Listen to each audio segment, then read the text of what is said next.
السلام علیکم خوږو ملګرو، په دې هیله چې ټول به راته روغ او جوړ یې. زه یم سردار ولی آریان د ټیکنیکل آریان یوټیوب چینل څخه. په دې ویډیو کې زه تاسو ته وښایم چې څنګه کولی شو د فیسبوک د فرینډ لیست پټ کړو. نو دا یو ډېر ښه خوندوره ویډیو ده، هیله ده چې تر پایه پورې وګورئ. مخکې له دې نه چې زه ویډیو خواهش کوم ترڅو زما د یوټیوب چینل سره سبسکرایب کړئ او په څنګ کې د غنټې نښان ووهئ ترڅو زما هره ویډیو تر تاسو در ورسیږي. نوره ویډیو نه اوږدوم، نو ویډیو شروع کوم. لومړی دې لپاره چې تاسو خپل د فیسبوک فرینډ لیست پټ کړئ، نو دې لپاره تاسو خپل فیسبوک خلاص کړئ. هر کله مو چې خلاص کړو دا درې خانې غوندې یې په دې جیبه به کلیک سره وکړئ. هر کله مو چې دلته کلیک وکړو نو دلته تاسو لاندې راکات شي لیکلي سیټینګس، نو په دې سیټینګ اپشن کلیک وکړئ.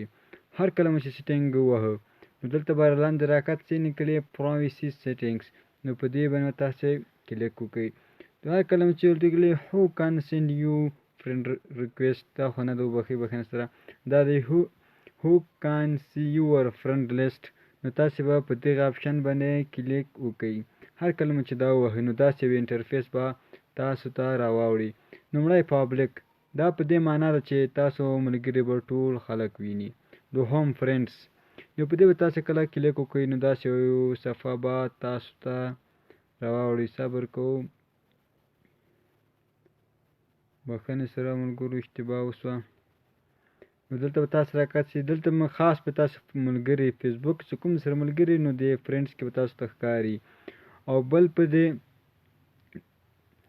درېیم آپشن کې به د هغه ملګري چې تاسو غواړئ چې دې ملګرو ته زموږ فرینډ لیست ښکاره شي هغو ته به ښکاري. هلته به تاسو یو ټیک مارک کوئ او هلته به تاسو ته ښکاري. او په دې څلورم کې به هغه ملګري چې موږ نه غواړو زموږ فرینډ لیست ورته معلوم شي، په دې څلورم آپشن کې دا ښکاري. او پنځم آپشن چې کوم چې زموږ اصلي مقصد ده آنلاین می، دا د دې لپاره ده څنګه د موږ فرینډ لیست ده یوازې موږ باید وینو، د موږ فرینډ لیست باید نور څوک ونه ویني. که تاسو غواړئ چې فرینډ لیست مې یوازې خپله ویني او نور څوک ونه ویني، تاسو به دلته لیکلي آنلاین می، دا به سره انتخاب کړئ.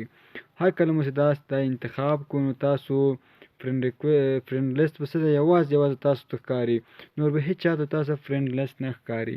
نو دا وه د فرینډ لیست پټولو طریقه. په دې هیله چې د خوښې وړ مو ګرځېدلي وي. تر بیا پورې چې زه داسې ښه خوندوره ویډیو تر تاسو آماده کوم، په لویه بخښونکي خدای مو سپارم. هر چیرې چې یاست الله مو مل شه.